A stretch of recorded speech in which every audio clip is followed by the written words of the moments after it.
Ikigai, the Japanese secret to a fulfilling life.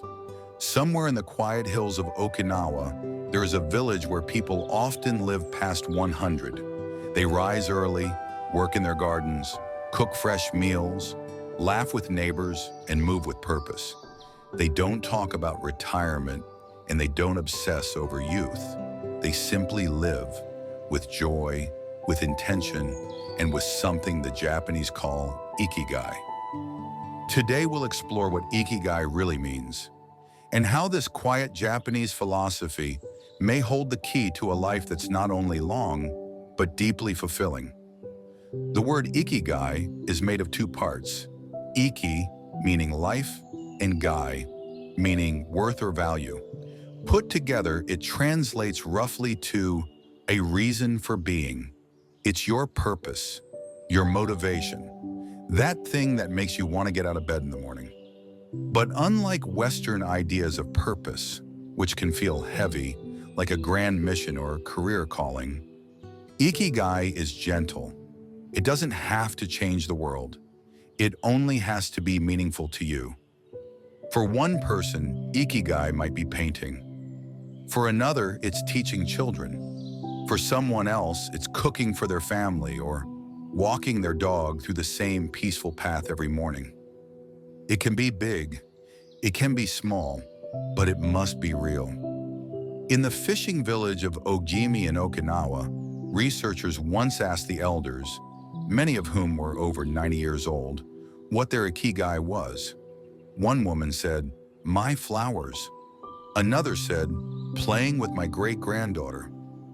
One man said simply, "I wake up every morning to feed my goats."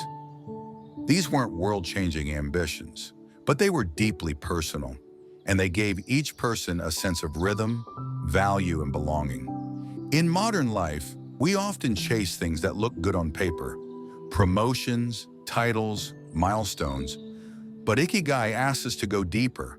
It lives at the intersection of four things: what you love, what you're good at, what the world needs, and what you can be paid for, or at least sustained by. When all four align, Ikigai flows like a river. You lose track of time. You feel connected to something larger than yourself. You live with intention. But even if only two or three of these elements are in place, you're still moving closer to it. Let's say you love writing and you're good at it. That's passion. If you love writing and the world needs your stories, that's mission.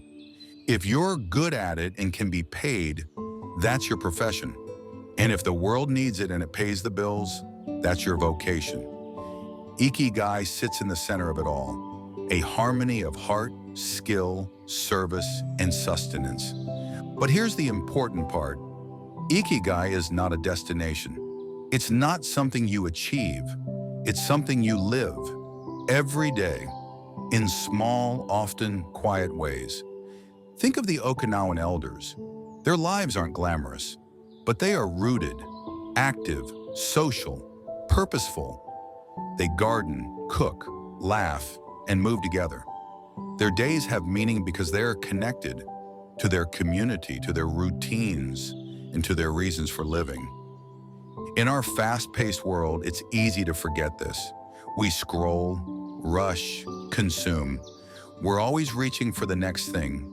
But Ikigai invites us to slow down, to look inward, to ask simple but powerful questions. What makes me feel alive? What do I enjoy so much that I lose track of time? Where can I serve others and still be myself? You don't need to quit your job or move to Japan to find Ikigai. It could be something as simple as learning to cook, starting a side project, mentoring someone, or caring for a pet. It's about alignment, joy, flow.